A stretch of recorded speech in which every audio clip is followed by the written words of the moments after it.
standing in front of the Newark, New Jersey branch of Israel United in Christ. IUIC is considered a radical version of Hebrew Israelism. Still, they have scores of schools and almost 10,000 followers all over the U.S. and even some in other countries. IUIC is only one group amongst the more radical branch of Hebrew Israelism. There are literally hundreds of what are called One West Israelite camps all over the world. But did you know the man who inspired this school behind me and the others just like it has a strong connection to Newark, New Jersey, where we are now? Today, I'm gonna elucidate the life and times of ABBA Bivens. To do that, we're going back to 1919. The year 1919 marked the end of World War I with the Treaty of Versailles and the Paris Peace Conference. In 1919, the United States experienced labor protests, the rise of prohibition, that's outlawing alcohol, and women gaining the right to vote, that's called suffrage. The Grand Canyon was designated as a national park. None of that's why we're here, though, in Newark, New Jersey. We're here because in 1919, Rabbi Wentworth Arthur Matthew founded the Commandment Keepers in Harlem, New York. Matthew was influenced by Rabbi Arnold Josiah Ford, who some believe was the first black rabbi in the U.S. The organization that Matthew started, the Commandment Keepers, eventually migrated over to Newark, New Jersey, where we are now. Let's take a look. The original full name of the group was the Commandment Keepers, Church of the Living God, the pillar and ground of truth and the faith of Jesus Christ. Late members said the inclusion of Jesus in the name was essentially a hook to interest churchgoers. A reporter for the New York Sun who visited the congregation in 1929 described the congregation as a mixture of Christianity and Judaism. Over time, though, the Christian influence diminished. It lessened. The Commandment Keepers, they began practicing their own unique form of religion. Scholars such as James E. Landing and others have dubbed this form of practice as Black Judaism. James E. Landing writes in his book Black Judaism that Rabbi Matthew's group was meeting at 29 West 131st Street in 1928. Later, Matthew secured 30 West 129th Street at Antilian Hill. In the summer of 1935, the Commandment Keepers relocated yet again, this time to 87 West 128th. By 1947, they would have at least two branch congregations, one in Brooklyn and one in Youngstown, Ohio, as well as a rabbinical college. In 1962, they relocated, this time purchasing a 5-story brownstone at 1 West 123rd Street. The congregation is actually featured in a scene from the 1970 movie The Angel Levine, which starred Harry Belafonte. 3 years later, on December 4th, Rabbi Wentworth A. Matthew, founder of the Royal Ethiopian Hebrews, the Commandment Keepers, passed away in Harlem. The building, called the Dwight House, was sold in 2007 amidst inner turmoil amongst the congregation. Now, the Commandment Keepers were without a proper building for about 8 years. On July 12, 2015, Rabbi Louis formally rededicated the synagogue building here in Newark. Although there were, and still are, multiple congregations influenced by Matthew's original Harlem congregation, they all possess varied names. They don't have Commandment Keepers in the name anymore. I now stand in front of the last remaining congregation bearing the name Commandment Keepers. Now, as the story is told by later followers of Bivens, Bivens was reportedly taught that he was actually a Hebrew Israelite from a formerly enslaved person sometime in the South. This account can't be verified, but this is what followers say. Details are always very vague. But we do know that Bivens arrived in New York City and joined the Commandment Keepers congregation. Journalist Sam Kestenbaum's recent discovery of a membership attendance log from the Commandment Keepers shows Bivens attending on April 21st, 1946, oddly, a Sunday, and living in Harlem at the time. Sam detailed this in his chapter contribution in the book Kendrick Lamar and the Making of Black Meaning. According to the United States Federal Census, Bivens was living in Philly in 1910. Now, a World War II registration draft card also exists for Bivens. The card shows Bivens was living in Philadelphia in 1941. He was 45 years old at the time. However, Bivens was clearly developing ideas of his own. Some of these ideas were displayed in a book he co-authored with his son, William Henry Keim. On the book cover, he's listed as W. Henry E. Bivens. The title is Marks of a Lost Race. The physical copy, housed at the Northwestern University Library in Evanston, Illinois, is listed as being published in 1950. This is a reprint. An interview published by Phylon in 1952 with Bivens by Howard M. Bratz hints that the small book may have been published a few years prior to 1950, perhaps sometimes in the 40s. For the Bratz interview, Bivens gave his name as Robert Smith, but we know that's Bivens giving a pseudonym because here's what he said in the interview. Listen to this quote by Bivens. I knew who I was before I came to Rabbi Matthew. I spoke on street corners and wrote a book called Marks of a Lost Race. One night, Matthew's name was revealed to me, and I came up here. As the story goes, Bivens became disillusioned with elements of Matthew's teachings and methods. At some point, some say it was 1960, Bivens left the Commandment Keepers. At first, Bivens operated out of a Harlem apartment, but then he opened up his own school. The original members are usually said to be Masha, Ariyah, and Yaquab, the eldest and also Ariyah's father. 1969 is the date that students of Bivens' students give as the beginning of what was then known as the Israel School of Tanakh. FYI, the one copy of Bivens' book is stamped with a stamp that says Israel Tanakh School. Online records indicate that Edward Meredith Bivens was born on July 31st, 1896 in Germantown, Pennsylvania, just outside of Philly, and died on November 2nd, 1972 in the Bronx, New York, at 76 years old. But how did he die? Well, a small group of researchers, myself included, have been tracking down Bivens' history for a decade now. Both the written and the oral history surrounding Bivens is a bit murky. However, some lines of evidence suggest Bivens' demise may have had something to do with this mosque in Newark. I'll explain. A version of the most well-known account of Bivens' death can be found on the Israel United in Christ website under the history section. Here's what it reads. In New Jersey, he was assaulted by the Nation of Islam Muslims because he publicly and biblically denounced Islam as the false religion of the Arabs. As a result, he contracted a bad case of pneumonia. Before he died, he declared Masha and Yaquab as the school leaders. End quote. A more detailed, yet lesser known and non-standard account of Bivens' death is provided by Tahar in the spring of 2020 in the course of 2 different videos. He's the leader of the GMS camp. Here's what he said. I heard it from Yaquab and Ariyah and Masha, and I didn't really take notes and get all into it. I just know that this man's name's ABBA. I heard it from Yaquab and Ariyah and Masha. I just know that this man's name was Abba. We were taught by him.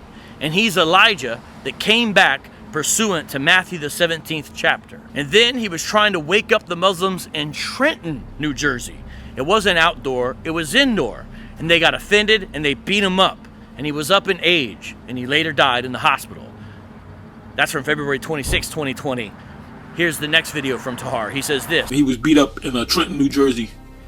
And that was told to me by Masha, Ariyah, and Yaquab. Quote, he was beat up in Trenton, New Jersey.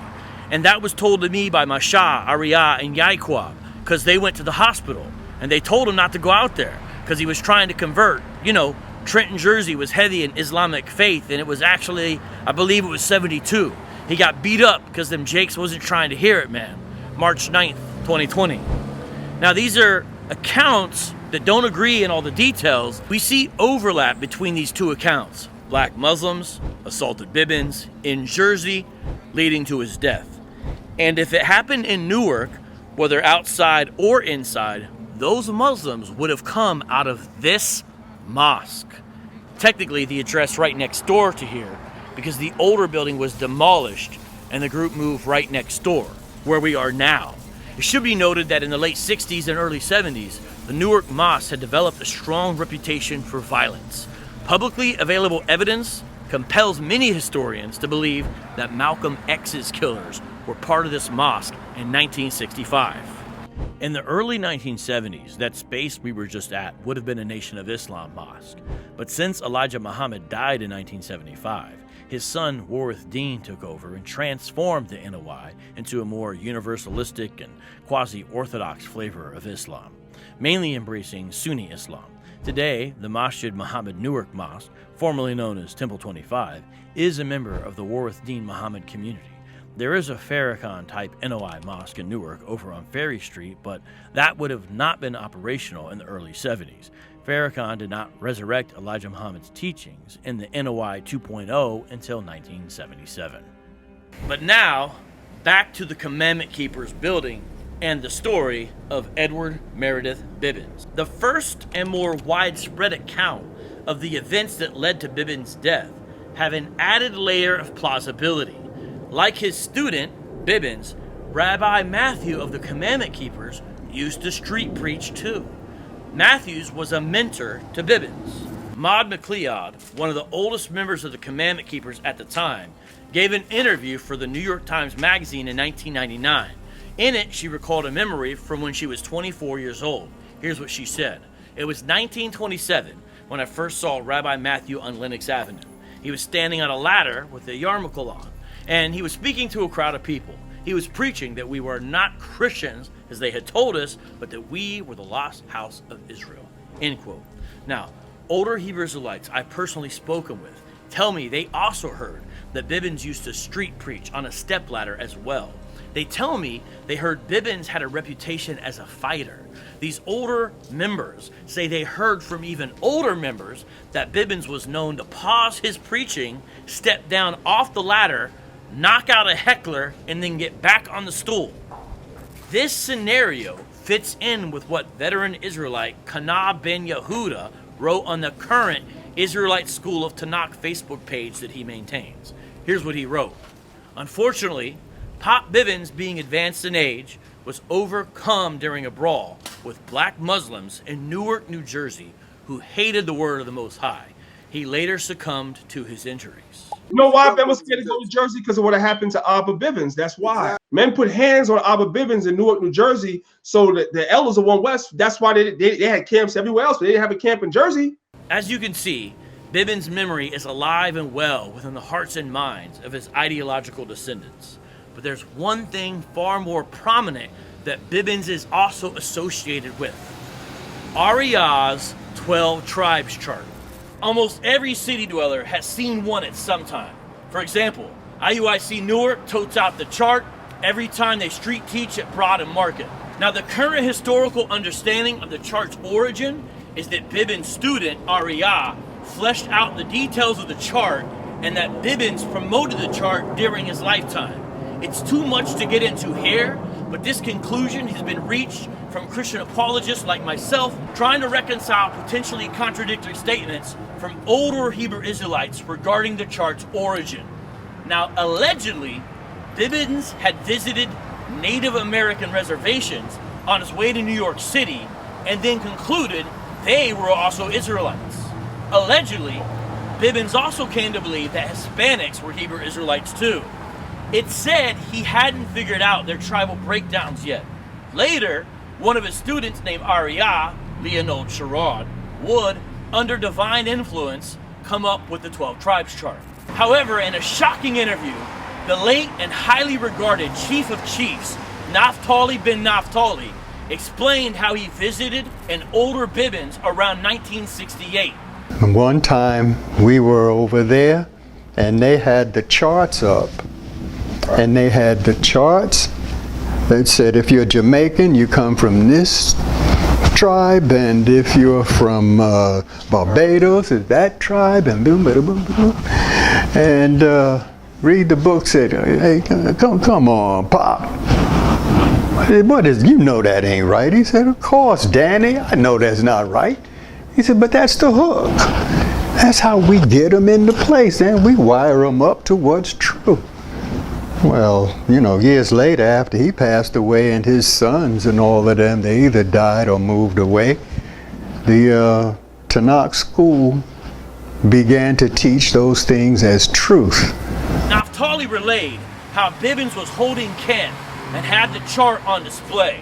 Naphtali mentioned how Chief Counsel Daniel, who was known as Brother Read the Book or Read the Book Daniel, challenged Bivens on the chart's accuracy.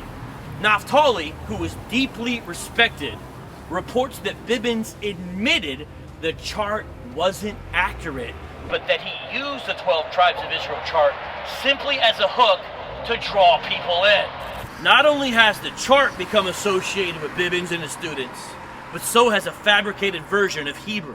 Nasi Barak Levi, another contemporary of Bivens, reported that Bivens told him he claimed a man in a gray suit visited him in his kitchen and taught him a specialized pronunciation of Hebrew the same way the forefathers spoke. Abba told me that he was reading the Tanakh one time, you know, and some man appeared in his kitchen in a gray suit. I said, yeah, you sure? He said, yeah, and this man taught him how to read it. This unique Hebrew dialect would later take on the name Lashawan Kodash. In addition to these distinctives, the chart, the language, Bivens, perhaps being influenced by the more militant prophet F.S. Cherry, taught that only certain people groups will enjoy the kingdom of God. Bivens taught, as well as his students, and IUIC does still to this day, that all other nations outside of Israel will be enslaved in the future kingdom. After Bivens' death, his students added in 4 high priests to their leadership structure. Kazak, Lahab, Yeshaya, and Shar joined with Ariah, Mashah, and Yaquab to form the 7 heads. In the 1980s, the 7 heads of One West changed the name of their group to the Israelite Church of Universal Practical Knowledge. The school, which by this time was located at the address 1 West 125th Street in Harlem, underwent a massive break in late 95, early 96, when Mashah left to form his own new rival school, dubbed House of David. The 2 schools experienced additional fracturing when Ariah's false prophecy about Yahushua coming back in the year 2000 failed to materialize.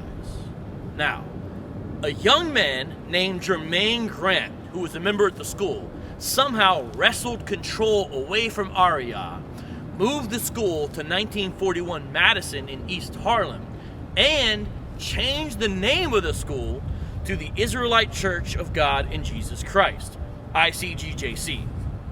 Grant, who went by the name Chief High Priest Tazadakia the God-Sent Comforter, led the school until his death from COVID on April Fool's Day in 2020.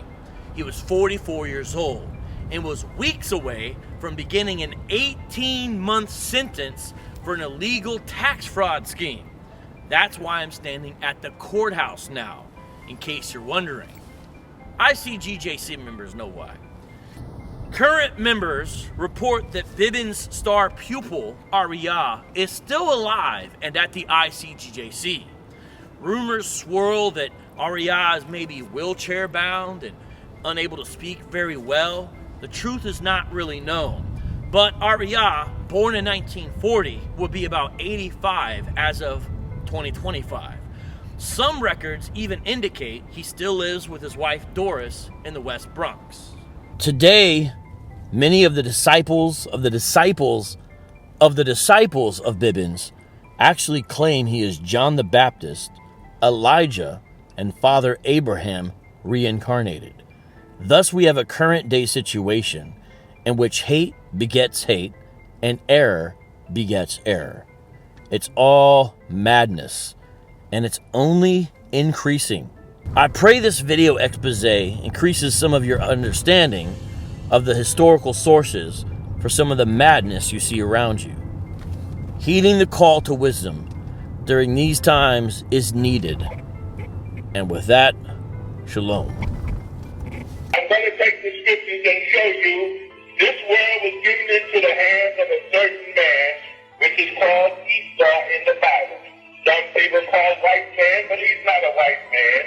If we will look at him and see that he's not a white man. But he's Esau, Edomite, which is in the Bible. Now I want the young man to give me the scriptures. Job 9:24 and will see that this earth was given into